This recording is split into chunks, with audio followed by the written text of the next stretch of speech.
So in the United States, if we're going to properly greet and meet somebody, we would just shake their hand and say hi, right? Hi, my name is Tim. Hello, I'm Terrence. Terrence. And that's normal. In Spain, like, hi, my name is Tim. Hello, my name is Terrence. But the difference is, I'd be kissing him on the cheek on both sides. So in the United States, one of two things are going to happen. He's going to give me a bitter beer face, or he's going to probably hit me or something like that. Okay? Like, oh, actually, no, I might need you some more. You know, the other thing that I found interesting is that they, like Sarah said, I had no idea she was going to talk about it, but they have gestures. That is a really big form of public speaking in Spain. So what is a universal sign of good job, or, you know, a sign of approval? Thumbs up. Thumbs up, right? In Spain, if I say, give you a thumbs up, that's basically an FU. That's the middle, that's the equivalent of a middle finger in the United States. So you don't want to do that. Another hand gesture I want to tell you about, rock on. Can you guys show me the rock on symbol? Slayer! Awesome. So the rock on symbol in Spain means the devil is present, okay? So if you're doing something bad, they're like, you know, basically the devil is in you or something like that. You don't want to mess with that. Now to the good hand gestures. So to say goodbye in Spain, it's weird because they have the palms facing their body and they wave them like this. So it's totally the opposite of us. It's more like come here, but for them it's goodbye. So another hand gesture, okay. Do you guys know what that is? It's a sign of approval. So that would be their form of a thumbs up. It's either good job or something tastes really good. That's all I'm going to tell you. Thank you. Now I'm going to go on to talk about culture. Oh, I'm sorry. I'm going to go and talk about politics in a business setting. So in politics, for instance, in a forum or a meeting, they are really, really proud people, okay? One thing I'm going to tell you is the fact that politics, the people, they will never admit that they're wrong. I could say that's similar to US because we do a lot of things and we never admit that we're wrong either. That's one of the main things. Another thing is, when I'm talking to you and someone interrupts you, we find that rude, correct? Over there, it's a compliment. It means that they are actually interested in what you are talking about and they want to be more involved in what you're discussing. That's another thing I found really interesting. Eye contact. That is where we are similar. Eye contact is crucial as far as public speaking over there. They prefer face-to-face contact over any electronic communication or by telephone. They don't really like that so much. They find it very impersonal and almost disrespectful. If you want to meet up with them, they prefer you to come over and talk to them directly to their face. From here on, I'm going to actually go on to my PowerPoint, and I'm going to talk about my interview that I actually had. This is quite interesting. I actually had an interview from Miss Mercedes Edwards, and she actually lives in Catalonia, Spain. And a special thanks to Mr. Venditti, by the way. You got me a dinner date because of it. So in July, I get a dinner date with a Spanish chick. Yep. Look at him.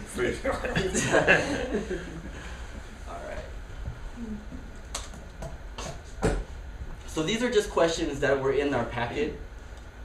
In public speaking taught as a part of the average schooling in Spain,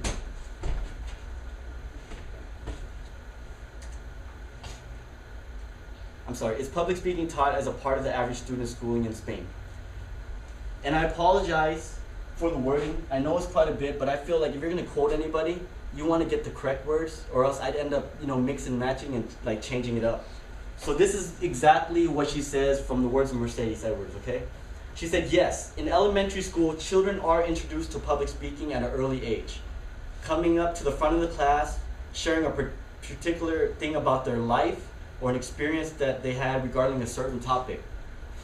Later on in life, kids are expected to do different projects and assignments and they have to come to the front of the class and report it, which I find that really similar. To me, that's more like in the United States how we go up to class and do show and tell and stuff like that. I mean, as minor as that sounds, that's the beginning, that's the basis of public speaking.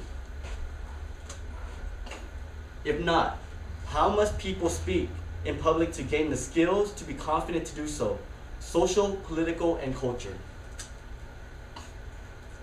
She mentioned that school is one place. In personal relationships, which makes a lot of sense because we learn a lot of our public speaking in our daily lives, just talking to random people. At your place of employment, by volunteering, and like I said earlier, taking interest in political movements and being involved.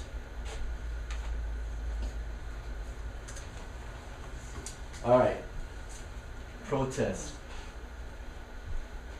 This picture on the left, okay, in culture, you know about bullfighting? That's a really big part of their culture.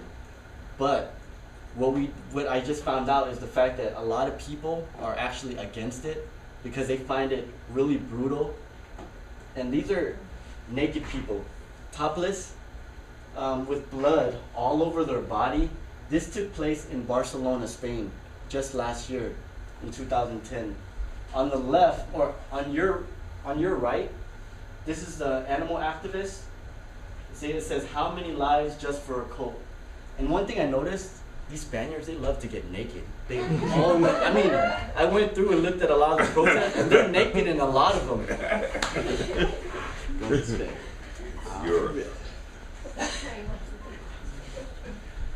So citizens freely voice their opinions and are very political active.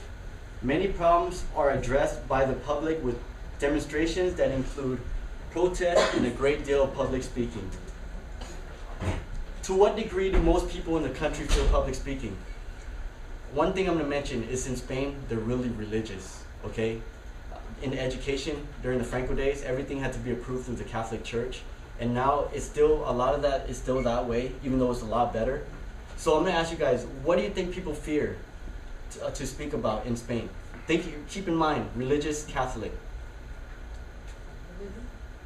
Abortion. Homosexuality. Divorce. Good one.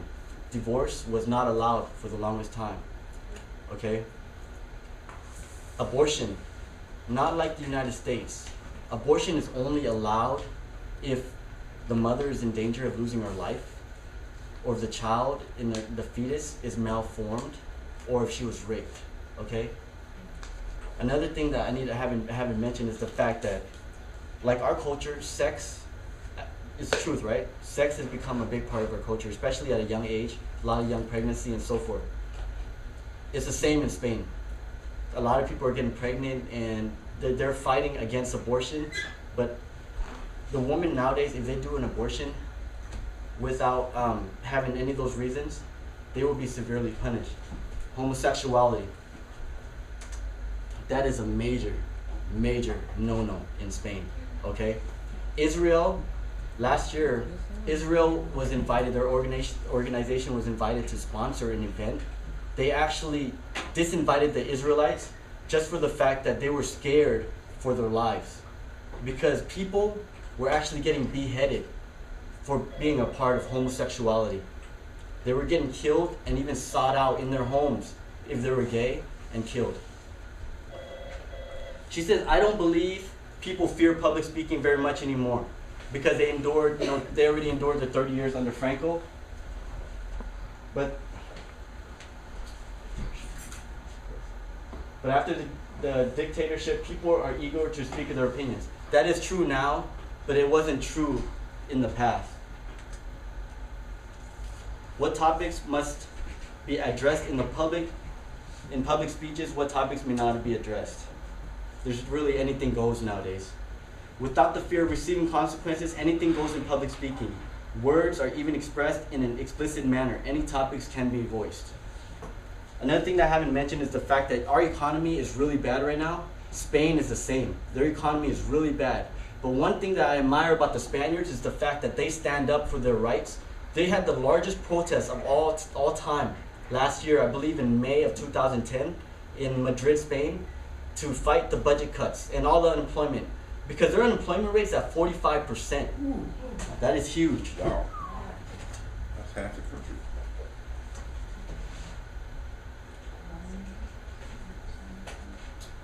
With men and women, are there anything different as far as public speaking? Does one have more rights than the other? No, not so much. Men and women are equally engaged in political and cultural aspects as far as speaking. That is now, not in the past.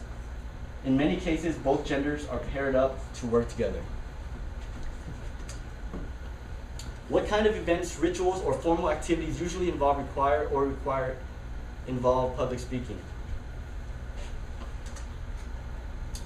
Here in Catalonia, that's where she lives, there's a lot of public speaking about the separation and their autonomous region from the rest of Spain.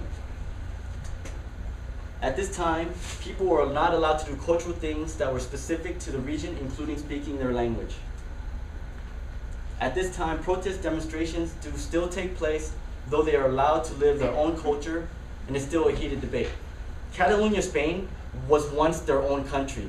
Until 1712, they were defeated by the Spaniards and taken over. They had their own culture, they had their own language. That all changed. They were forced to speak Spanish, which is Castellano Spanish. They used to speak Catalan, which was their Spanish language. That was taken over. That no longer happens. Here's just a couple pictures of some protests that took place. This is the Catalonia, which is, they really hate the Spain. They hate the Spanish, because they want to have their independence back. And here's another picture, freedom for Catalonia, neither Spain nor France. They're their own little country on the border of France and surrounded by the Mediterranean Sea. And this is the lovely Mercedes Edwards, which I have a date with in July, which is nice. Special thanks to her. All right. And that concludes our speech.